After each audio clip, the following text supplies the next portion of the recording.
नमः। हमने कल श्वेताश्वतर उपनिषद को प्रारंभ किया था और कल हमने ब्रह्म के विभिन्न रूपों का विभिन्न प्रकार से उसका प्रस्तुतिकरण देखा था कि उसकी सर्वव्यापकता को देखा था। जैसे तिलों में तेल है, जैसे दूध में घी है, इस तरह के कई उदाहरण देके ऋषि ने समझाया था कि परमात्मा जो है वो, जो ब्रह्म जो है वो सर्वव्यापक है और जो उसको प्राप्त कर लेता है उसको सब कुछ प्राप्त हो जाता है। तो आज हम द्वितीय अध्याय से प्रारंभ कर रहे हैं।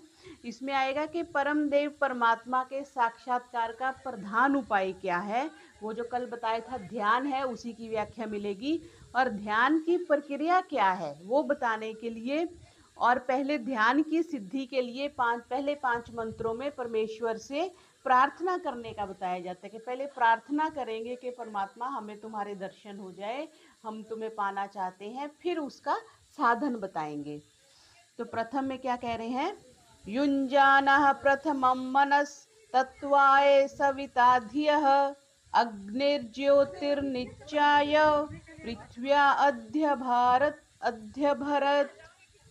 सविता सबको उत्पन्न करने वाला परमात्मा, प्रथमम पहले हमारे मन और बुद्धि को तत्व की प्राप्ति के लिए अपने स्वरूप में लगाते हुए अग्नि की ज्योति को अवलोकन करके पार्थिव पदार्थों से ऊपर उठाकर आभरत हमारी इंद्रियों में स्थापित करे। अभी तो हम पार्थिव चीजों में उलझे हुए हैं ना, पृथ्वी में, धरती में, जल में, अग्नि में, वायु में और जो वस्तुएं आसपास उसमें। तो क्या पहले प्रार्थना कर रहे हैं कि हे परमात्मा हमारे मन बुद्धि को अपने दिव्य स्वरूप में लगाएं।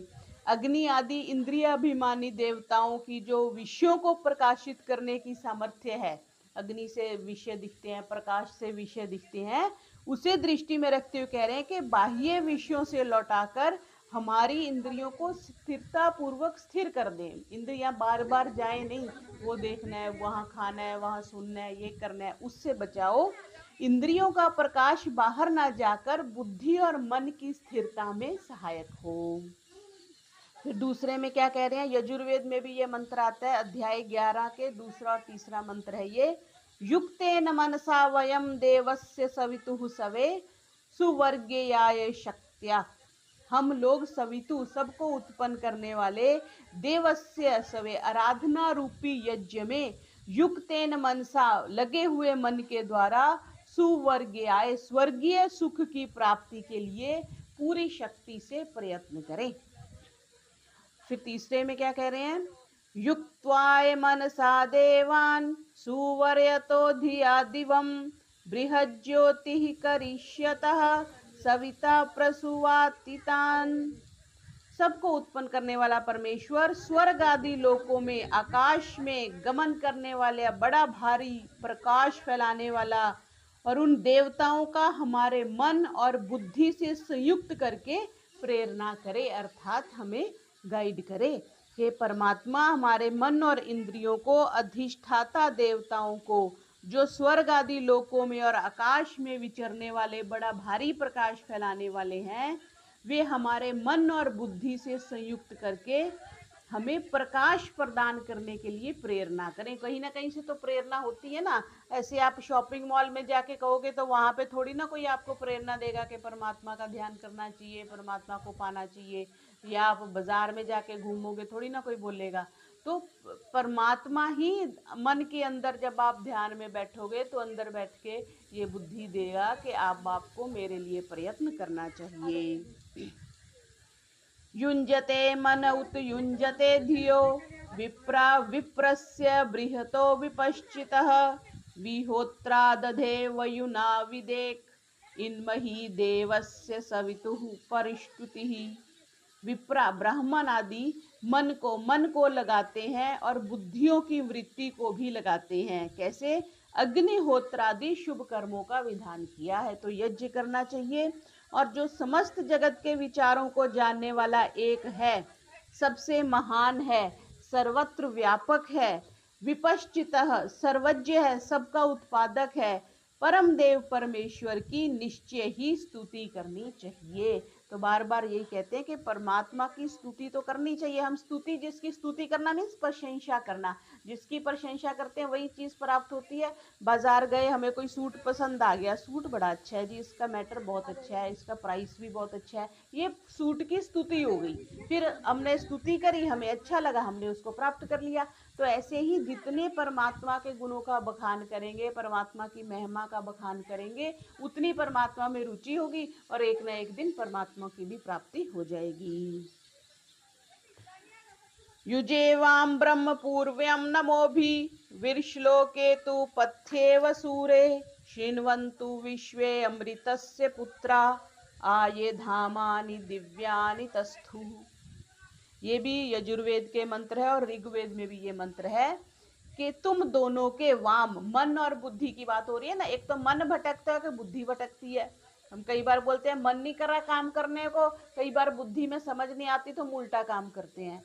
तो मन और बुद्धि तुम दोनों के स्वामी, सबके आदि जो पूर्ण ब्रह्म परमात्मा है, नमो भी, उनको बार बार नमस्कार के द्वारा संयुक्त होता हूँ।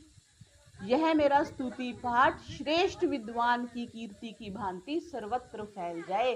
जैसे परमात्मा सब जगह फैला हुआ है, वैसे मेरी स्तुतियां जो है, वैसी जो मैं भगवान से प्रार्थना करता हूँ, वो सब जगह फैल जाए। जिससे क्या हो, अमृतस्य, अविनाशी परमात्मा के विश्व समस्त पुत्र जो दिव्य लोकों में निवास करते हैं वो सुने। देखो कितनी सुंदर बात कह दी। इसको दोबारा से देखती हूँ कि हे मन और बुद्धि, मैं तुम दोनों के स्वामी, समस्त जगत के आदि कारण पर ब्रह्म परमात्मा को बार बार नमस्कार करके विनय पूर्वक उनकी शरण में जाकर उनमें संलग्न होता हूँ, परमात्मा से जुड़ता हूँ। फिर क्या हो, मेरे द्वारा जो उन परमेश्वर की महिमा का वर्णन किया गया है वह विद्वान पुरुष की कीर्ति के समान समस्त जगत में व्याप्त हो जाए। उस अविनाशी परमात्मा के सभी पुत्र जो दिव्य लोकों में निवास करते हैं भली भांति सुने। इसमें सब देवता लोग भी आ गए, सब ऋषि लोग भी आ गए कि जो दिव्य लोग हैं वो दिव्य लोकों में निवास करेंगे। जैसे जो अमीर लोग हैं वो बड़े घर में निवास करते हैं, जो गरीब लोग हैं वो छोटी कुटिया में निवास करते हैं। तो जो दिव्य है, जो दिव्य है, जिनके पास दिव्य शक्तियां हैं, उन वो भी मेरी प्रार्थना को सुने। क्योंकि परमात्मा एक तरह से राष्ट्रपति है, उसको सीधे मिलना मुश्किल है। तो जो उसके जो जैसे कह देते हैं सब सबॉर्डिनेट हो गए, जो गाइड हो गए, जो चौकीदार हो गए, या जो उसके नियरेस्ट एंड डियरेस्ट हो गए, उनके साथ भी हमारी मित्रता होनी चाहिए, तभी परमात्मा मिलेगा। फिर कह रहे हैं कि ध्यान के लिए परमात्मा से स्तुति करने का बतलाने के अनंतर अब छठे मंत्र में ध्यान की स्थिति का वर्णन कर रहे हैं। कैसे करना है, यत्र अग्नि अभिमथ्यते, जिस स्थिति में परमात्मा रूप अग्नि को अभिमथ्यते, ओंकार का जाप और ध्यान कल जो बताया था, मंथन किया जाता है, जहां वायु अधिरुत्यते, प्राण वायु की भली भांति विधि पूर्वक निरोध किया जाता है, प्राणायाम किया जाता है, जहां सोमः आनंद रूप सोमरस अति रुच्यते, अधिकता से प्रकट होता है, वहां मनः संजायते, वहां जो मन है सर्वथा शुद्ध हो जाता है। जब ओम का उच्चारण करते हैं, जब ध्यान करते हैं, तब प्राणायाम भी करते हैं तो मन रुक जाता है और मन का होता है सर्वथा विशुद्ध हो जाता है। और जब मन शुद्ध हो जाता है तो फिर सोमरस की आनंद की प्राप्ति आती है, अच्छा लगता है, जिसको हम साधारण भाषा में कह देते हैं मन शांत हो जाता है। और शांत जो तालाब होता है उसमें ही परमात्मा के दर्शन होते हैं। जैसे शांत तालाब में ही किसी इमेज को हम देख पाते हैं, हलचल चलती हो तो नहीं देखा जाता। फिर आगे क्या कह रहे हैं, सवित्रा प्रसवेन जुषेत ब्रह्म पूर्व्यम तत्र योनिम कृण्वसे न ही ते पूर्वमक्षिपत। सवित्रा, संपूर्ण जगत को उत्पन्न करने वाले परमात्मा के द्वारा प्रसवेन, प्राप्त हुई प्रेरणा से, पूर्व्यम, सबसे आदि कारण, ब्रह्म जुषेत, उस पर ब्रह्म परमेश्वर की ही सेवा करनी चाहिए।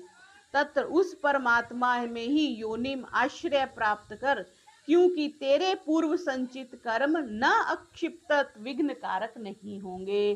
पूर्व के जन्म विक्षिप्त भी तो डालते हैं। अभी आप सीधी सी बात है, आप मंदिर जा रहे हो, कोई धर्म कार्य करने जा रहे हो, तो बड़े लोग रोकने वाले मिलेंगे आपको। अगर आपकी मित्रता अच्छे लोगों से नहीं है तो आपको बहुत लोग अच्छा कर्म करने से रोकेंगे या विघ्न डालेंगे, परिवार के ही डालेंगे।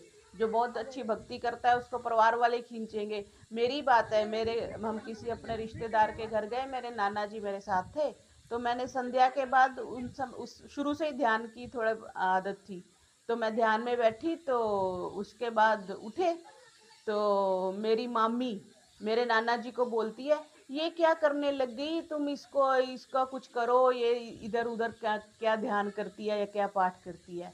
तो मतलब जो आपके अपने ही आपको परमात्मा से दूर करने वाले हो जाते हैं, भगवान से दूर करने वाले हो जाते हैं। तो वही बात है कि संपूर्ण जगत के उत्पादक सर्वंतर्यामी परमेश्वर की प्रेरणा से अगर आप परमात्मा की स्तुति करते हो, परब्रह्म परमात्मा की ही सेवा करनी चाहिए और उस परमेश्वर में ही आश्रय लेना चाहिए। आज ही मैं याद कर रही थी, गुरबानी में भी एक वाक आता है, थर जीउड़े इक टेक तू लाहे बिगानी आस, नानक नाम त्याइये कारज आवे रास। छोटी सी बात थी, कुछ कार्य था, मैंने किसी को बोला था कि वो आएंगे तो साथ में करेंगे, लेकिन वो आए नहीं। तब मेरे को ये पंक्ति याद आई, और वही बात वो ये कह रहे हैं कि किसी और पर आश्रय देने की बजाय उस परमात्मा का ही आश्रय लेना चाहिए कि मेरी ये दुविधा है या मेरी ये समस्या है या मेरा कार्य ऐसे होना चाहिए। तो उन्हीं की शरण ग्रहण करके ही अपने आप को विलीन कर देना चाहिए। यूं करने से क्या होगा, तुम्हारे पहले किए हुए जो समस्त संचित कर्म है वो विघ्न नहीं डालेंगे परमात्मा की प्राप्ति के लिए, बंधन रूप नहीं होंगे। नहीं तो ये सारे बंधन है ना, परिवार बंधन है, पैसा बंधन है, नौकरी बंधन है, सब कुछ बंधन है। जो भी आपको परमात्मा से दूर कर रहा है वो बंधन है। भले ही बड़ा प्रिय लग रहा है, भले ही बड़ा अच्छा लग रहा है, लेकिन ये सब जिसको कहते हैं ना बेड़ियां, अपनी एक भाषा में बेड़ी बोलते हैं या क्या बोलते हैं, हाथों में जो डालते हैं हथकड़ियां बोलते हैं, ये सब हथकड़ियां और बेड़ियां ही हैं। आप पाठ करना चाह रहे हो, आपके बच्चे को स्कूल जाने का टाइम हो रहा है, आप उसको तैयार कर रहे हो, आपका ध्यान करने का मन कर रहा है, जाप करने का मन कर रहा है, आपके पति का दफ्तर से आने का टाइम हो रहा है, आप नहीं कर सकते, आपको रात्रि में आपको माला करने का टाइम हो रहा है, आपका भोजन बनाने का समय हो रहा है, ये हथकड़ियां और बेड़ियां नहीं है तो क्या है। तो वही कह रहे हैं कि अगर आप परमात्मा की शरण ले लेते हो तब ये सारे जो संचित कर्म के विघ्न कारक हैं वो अपने आप हट जाएंगे। फिर किस प्रकार ध्यान में बैठना चाहिए उस पर आगे बता रहे हैं। त्रिउन्नतम स्थाप्य समम शरीरम हृदयेन्द्रियाणि मनसा सन्निवेश्य ब्रह्मोडुपेन प्रतरेत विद्वान स्त्रोतांसि सर्वाणि भयावहानि। बुद्धिमान मनुष्य को क्या चाहिए, त्रिन उत्तम, सिर, गला और छाती, ये तीन अंग है।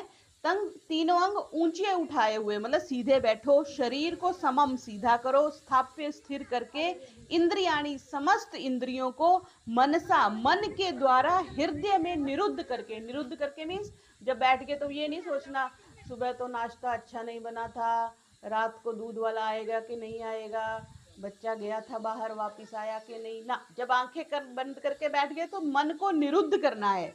निरुद्ध करके ब्रह्म उडेपन, ओमकार स्वरूप उडुपी, उडुपी नौका को बोलते हैं, ब्रह्म रूपी जो क्या है, ओंकार रूपी नौका द्वारा सर्वाणी संपूर्ण भयावहानी भयंकर स्त्रोतांसी स्त्रोतों को पार करता जाए। कितनी सुंदर एग्जाम्पल दी है।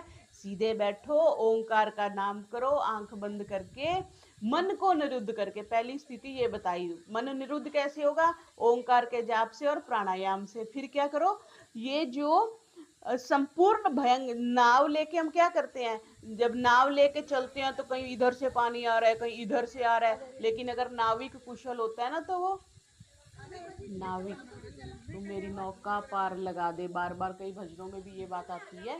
तो नाविक अगर कुशल होता है तो वो सारे ये उथल पुथल से निकाल करके नाव को बाहर ले जाता है। तो यहाँ पे वही उदाहरण दिया कि ओंकार रूपी नाव में जब आप बैठ जाते हो तो संपूर्ण भयंकर जो भी आपकी डिस्टर्बेंसीज है, पानी इधर से उधर आ रहा है, नौका में जा रहा है, वो सब शांत हो जाता है।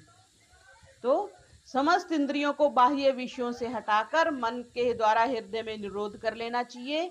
ओंकार रूपी नौका का आश्रय लेकर के ओंकार का जप करना चाहिए। भाव यह है कि नाना योनियों में ले जाने वाली जितनी वासनाएं हैं, श्रीमद् भगवत गीता में भी ये बात आती है 6ठे अध्याय में, वे सब जन्म मृत्यु भय देने वाले स्रोत हैं। जितनी भी वासनाएं, जितने भी मन में विचार आते हैं वो किसी ना किसी जो विचार आ रहा है वो कर्म को जन्म देगा, जो कर्म हो रहा है वो फिर आगे बंधन का कारण बनेगा। इसलिए इन सब का त्याग करके सदा के लिए अमर पद को प्राप्त कर लेना चाहिए। यहाँ पे ये बात आ जाती है कि अमर पद प्राप्त हो ना हो अलग बात है, हमें कम से कम प्रयास तो उसके लिए करना चाहिए। हम तो प्रयास ही नहीं करते। आज तक जिस जिस चीज के लिए प्रयास किया हमें मिल गई, हमने परमात्मा के लिए इतने साल प्रयास ही नहीं किया। अब आगे क्या कह रहे हैं, प्राणान प्रपीड़े संयुक्त चेष्टा क्षीणे प्राणे नसिकोच्छ्वित दुष्ट अश्वयुक्त वाहमेनम विद्वान मनोधारेता प्रमतः। बुद्धिमान साधक को क्या चाहिए, उपयुक्त योग साधना में संयुक्त चेष्टा, संयुक्त आहार विहार से, श्रीमद् भगवद गीता में भी श्री कृष्ण जी ने कहा, क्योंकि श्रीमद् भगवद गीता जो है वो भी सारे उपनिषदों का ही सार है। श्री कृष्ण जी ने जो बताया, संयुक्त चेष्टा, आहार विहार आदि समस्त चेष्टाओं को यथा योग्य करते हुए, प्राणान प्रपीड़े, विधिवत प्राणायाम करके, प्राणे क्षीणे, प्राण के सूक्ष्म हो जाने पर, नासिका, नासिका के द्वारा उसको बाहर निकाल दे। दुष्ट अश्वयुक्तम, दुष्ट घोड़ों से युक्त जो रथ को जिस प्रकार सारथी जो है बड़ी सावधानी से उसको अपने गंतव्य की तरफ लेके जाता है, उसी प्रकार इस मन को सावधान होकर वश में करे। नहीं तो मन कहाँ टिकता है। 5 ये जो घोड़े हमारे लगा दिए रथ के साथ, कभी हम सुनने की इच्छा होती है, कभी छूने की, कभी खाने की, कभी सूंघने की, कभी देखने की, ये सारी इच्छाएं मन को इधर उधर ले जाती हैं। अब हमें क्या करना है, इन घोड़ों, 5 घोड़ों को नियंत्रण में करना है, फिर मन को भी नियंत्रण करके परमात्मा में लगाना है। श्रीमद् भगवद गीता के 6ठे अध्याय में ये बात है। फिर आगे 10वें में क्या कह रहे हैं कि पर ब्रह्म परमात्मा में मन लगाने के लिए कैसे स्थान में, कैसी भूमि पर बैठकर साधना करनी चाहिए उसका बता रहे हैं। समय शुचौ शर्करा वही नवालुका विवर्जिते शब्द जला आश्रयादि भी। आदि भी मनो अनुकूले नातु चक्षु पीड़ने गुहा निवाताश्रयने प्रयोज्येत। समय समतल होनी चाहिए, ऊंची नीची भूमि नहीं होनी चाहिए, समतल होनी चाहिए, सब प्रकार से शुद्ध होनी चाहिए, कंकड़ अग्नि और बालू से रहित होनी चाहिए। शब्द जल आश्रय आदि भी, शब्द जल और आश्रय आदि की दृष्टि से सर्वथा अनुकूल होनी चाहिए। जैसे आगे आएगा, गंगा किनारे बैठ गए, किसी नदी के किनारे बैठ गए, या जंगल में बैठ गए, या अपनी कुटिया में भी सुबह सुबह बैठ गए जब डिस्टरबेंस नहीं है, तो सर्व अनुकूल है, सर्वथा अनुकूल होनी चाहिए। चक्षु पीड़ने, नेत्रों को पीड़ा ना देने वाले, गुहा आदि वायु शून्य स्थान में, गुफा आदि में बैठ के मन को ध्यान में लगाने का अभ्यास करना चाहिए। फिर योग अभ्यास करने वाले साधक का साधन ठीक हो रहा है या नहीं, इसकी पहचान बता रहे हैं। ब्रह्मणी योगे, परमात्मा की प्राप्ति के लिए किए जाने वाले योग में कुहरा, धुआं, सूर्य, वायु और अग्नि के सदृश, जुगनू, बिजली, स्फटिक मणि और चंद्रमा के सदृश बहुत से दृश्य योगी के सामने प्रकट होते हैं। ये सब योग की सफलता को स्पष्ट रूप से सूचित करने वाले हैं, क्योंकि ऐसा माना जाता है कि परमात्मा का प्रकाश बहुत ज्यादा है, तो उससे पहले छोटे छोटे कुछ ऐसे दृश्य परमात्मा की प्राप्ति से पहले नजर आते हैं।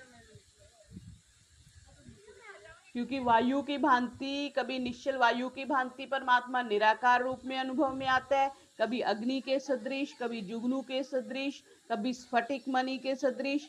ये सब अनेक दृश्य योग साधन की उन्नति के द्योतक हैं। इनसे यह बात समझ में आती है कि साधक का ध्यान जो है वो ठीक हो रहा है।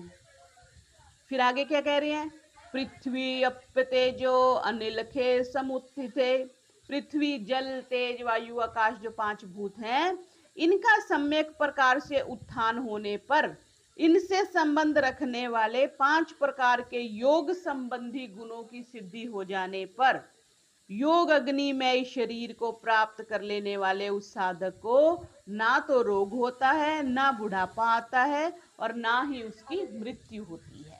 ऐसा व्यक्ति जो 5 भूतों को, संप्रज्ञात समाधि में पहले 5 भूतों का दर्शन होता है, फिर तन मात्राओं का, फिर अहंकार का, फिर प्रकृति का होता है, उसके बाद आत्मदर्शन होते हैं आनंदमय समाधि में। फिर उसके आनंद अस्मिता में, फिर उसके बाद असंप्रज्ञात लगती है। तो उसी का बता रहे हैं कि पहले 5 महाभूतों का जब उत्थान हो जाता है, 5 महाभूतों पर अधिकार हो जाता है, फिर योग विषयक 5 सिद्धियां प्रकट होती हैं और योगी अग्नि में जो शरीर को प्राप्त करने वाले योगी को ना बुढ़ापा आता है, ना रोग होता है और ना ही उसकी मृत्यु होती है। यानी उसकी इच्छा के बिना उसका शरीर नष्ट नहीं होता। फिर आगे अष्ट सिद्धि नवनिधि के दाता, असबर दीन जानकी माता। तो जो अष्ट सिद्धि जो उसका वर्णन आ रहा है, कौन कौन सी? ये योग दर्शन का विषय। लघुत्वम, शरीर का हल्कापन। आरोग्यम, किसी प्रकार का रोग ना होना। अलोलुप्त्वम, विशाल शक्ति की निवृत्ति। वर्ण प्रसादम, शारीरिक वर्ण की उज्ज्वलता। स्वर शौष्टम, उसकी स्वर में मधुरता आ जाती है। शुभ गंधा, शरीर से अच्छी गंध आती है। मूत्र पुरीशस, मल मूत्र उसका अल्प हो जाता है, कम हो जाता है। प्रथमाम योग प्रवृत्तिम, इसको योग की पहली सिद्धि कहते हैं। भूतों पर पहले विजय प्राप्त हो गई, तो भूतों पर विजय प्राप्त कर लेने वाले ध्यान योगी में पूर्वोक्त शक्तियों के सिवा और भी शक्तियां आ जाती हैं। यानी उसका शरीर हल्का हो जाता है, उसमें भारीपन या आलस्य नहीं रहता, वह सदा निरोग रहता है, कोई रोग नहीं होता, भौतिक पदार्थों में उसकी आसक्ति नष्ट हो जाती है और मन और इंद्रियों का उस किसी भी विषय की तरफ आकर्षण नहीं रहता। उसका शरीर का वर्ण उज्जवल हो जाता है, स्वर अत्यंत मधुर और स्पष्ट होता है, शरीर में बहुत सी अच्छी गंध निकलती है। ये सब जो है प्रारंभिक सिद्धियां हैं। फिर आगे कह रहे हैं यथैविम्ब मृद्योप्लिप्तम तेजोमयम भ्राजते तत्सुधांतम, जिस प्रकार मिट्टी से लिप्त होकर मलिन हुआ जो प्रकाश युक्त रत्न है, वही भली भांति धुल जाने पर चमकने लगता है। स्वामी जी ने कहा था ना, अमीचंद हो तो हीरा पर कीचड़ में पड़े हो। तो जो हम हैं, हम भी तो कीचड़ में ही पड़े हुए हैं। हम कौन सा बड़े अच्छे जल में रह रहे हैं। तो कीचड़ से जब सर वो कह रहे हैं कि जब हम ध्यान करते हैं, साधना करते हैं, तो जो मिट्टी हमारे ऊपर रत्न रूपी, हम रत्न रूप पर मिट्टी लगी हुई है, वो सब भली भांति धुल जाने पर क्या होता है? भ्राजते, वो चमकने लगता है। उसी प्रकार जैसे देहधारी जीवात्मा आत्म तत्व, मल आदि से रहित आत्म तत्व को जब भली भांति वो प्रत्यक्ष कर लेता है, तब क्या होता है? एकाहा, वो अकेला कैवल्य अवस्था को प्राप्त हो जाता है। और क्या होता है? वीत शोक, सब प्रकार के दुखों से छूट जाता है और कृत कृत्य भवती, उसको लगता है प्राप्तम प्रापनियम, जो पाना था वो पा लिया, अब कुछ भी जो है वो पाने वाला नहीं रहा। नहीं तो बचपन से लेके आज तक तो लंबी लिस्ट ही रही ना, अब ये पाना है, अब ये पाना है, अब ये पाना है, अब ये पाना है, अब ये पाना है। ये पा लिया तो इसको मेंटेन करना है, ये मेंटेन कर लिया तो इसको इम्प्रूव करना है, यही चलता रहा ना। तो जब ये वाली स्थिति योगी की हो जाती है, जब वो केवली हो जाता है, तब क्या है? सब वो कृत कृत्य हो जाता है कि अब कुछ नहीं करना, अब दुनिया में कुछ भी करने लायक नहीं रहा। तो मनुष्य जन्म जो है वो सार्थक हो जाता है। योग दर्शन के चौथे अध्याय में 34वें में कैवल्य पाद जो है, उसमें ये बात आती है, वो केवली हो जाता है। बस फिर वो परमात्मा के साथ जुड़ गया, फिर उसको संसार की किसी वस्तु की, किसी परिस्थिति की लालसा नहीं रही। आवश्यकता तो रहेगी, भोजन तो वो भी करेगा, सोएगा तो वो भी, वस्त्र तो वो भी पहनेगा, लेकिन आकांक्षा नहीं रहती। फिर क्या कहा? यदा आत्म तत्वेन तु ब्रह्म तत्वम दीपो उपमेने युक्ता प्रपश्येत अजम ध्रुवम सर्वतत्वै विशुद्धम ज्ञात्वा देवम उच्यते सर्वपाशै। सर्वपाशे, कल भी ये वर्ड आया था, पाश मीन्स बंधन, बांध देते हैं जैसे। उसके बाद क्या होता है? अब वो योगी का दीपक के सदृश वो प्रकाशमान हो गया। किसके द्वारा हुआ? आत्म तत्व। आत्म तत्व को जानने के बाद वो प्रकाश युक्त हो जाता है और ब्रह्म तत्व कैसे भली भांति वो प्रत्यक्ष कर लेता है। उस समय अजन्मा, निश्चल, समस्त तत्वों से विशुद्ध परम देव परमात्मा को जान करके वो सब बंधनों से हमेशा के लिए छूट जाता है। बिल्कुल प्रत्यक्ष बता दिया, इससे ज्यादा क्लियर अब ऋषि क्या लिखेंगे। देखो पुस्तक में लिख दिया कि जो ऐसी स्थिति को प्राप्त कर लेता है वो सारे बंधनों से छूट जाता है। हम तो बंधनों से नहीं छूटे ना, हम सोचते ही नहीं। हमारी समस्या ये नहीं है कि हम ध्यान नहीं कर रहे या हम परमात्मा की तरफ जाने का प्रयास नहीं कर रहे, हमें वो माहौल ही नहीं है। हम सारा दिन कहाँ रह रहे हैं, घर में रह रहे हैं, जहाँ सारा दिन घर में खाने की चिंता हो रही है, पहनने की चिंता हो रही है, सारी दुनिया की एक्टिविटीज की चिंता हो रही है। या हम समाज में जा रहे हैं, अगर समाज में हम धार्मिक जगहों पे भी जा रहे हैं तो वहां पर भी खान पीन और प्रदर्शिता की चर्चा हो रही है। बाजार जा रहे हैं तो वहां भी शो ऑफ सारा हो रहा है। तो हम उस माहौल में ही नहीं जा रहे तो मन कहाँ जाएगा। इसलिए योगी लोग सब कुछ छोड़ के वो जंगल में चले जाते हैं, क्योंकि जंगल में ही जाके ही लगता है कि परमात्मा है। घरों में तो हमें लगता है हाँ माँ है, बाप है, पति है, पत्नी है, बच्चे हैं, रोटी है, स्कूटर है, गाड़ी है, जरूरत ही नहीं परमात्मा की। तो इसलिए कहते हैं कि अकेले रहो। अकेला जो रहने का जिसका अभ्यास होता है वही परमात्मा से जुड़ सकता है। बुलिया रबदा की पाना, इधरों पटना ते उधर लाना। ठीक है, इधर से हटोगे तो उधर जुड़ोगे, अगर इधर जुड़ो रहोगे तो उधर कैसे जुड़ोगे। तो वही बात बहुत अच्छा इसमें ये अध्याय 3 श्वेता श्वेतर उपनिषद में बिल्कुल स्पष्ट उन्होंने लिख दिया। फिर आगे क्या कह रहे हैं, इसका अंतिम से पहला श्लोक क्या है।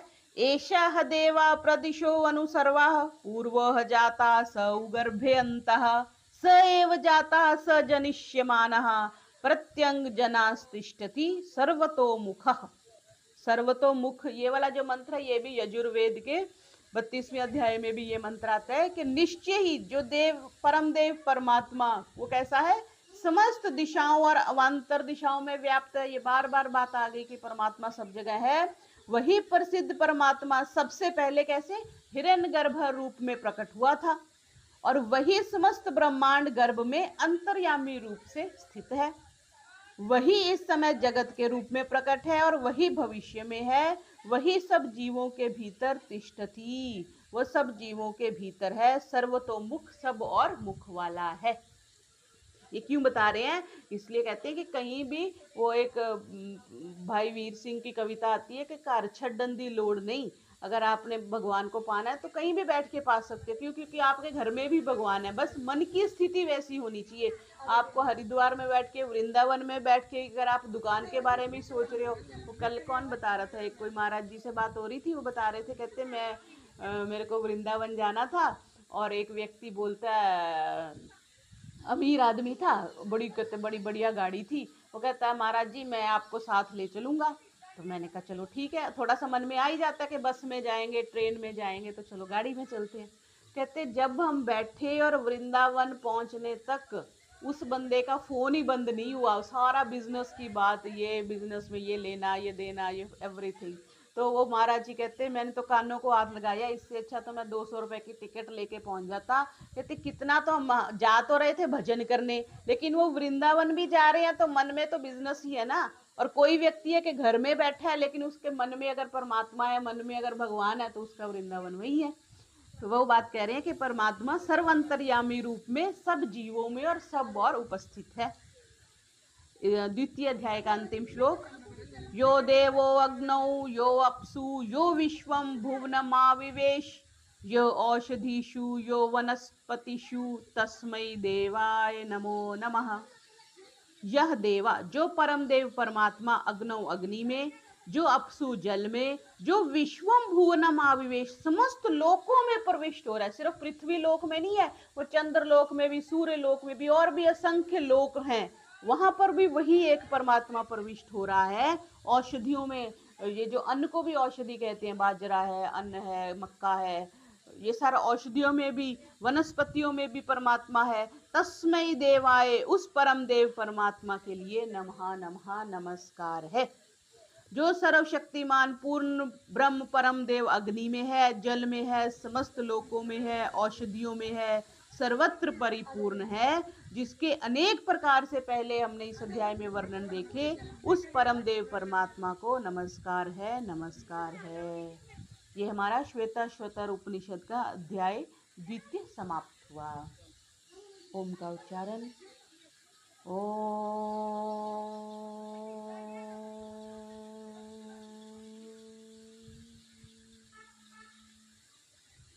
सर्वेभ्यो नमः।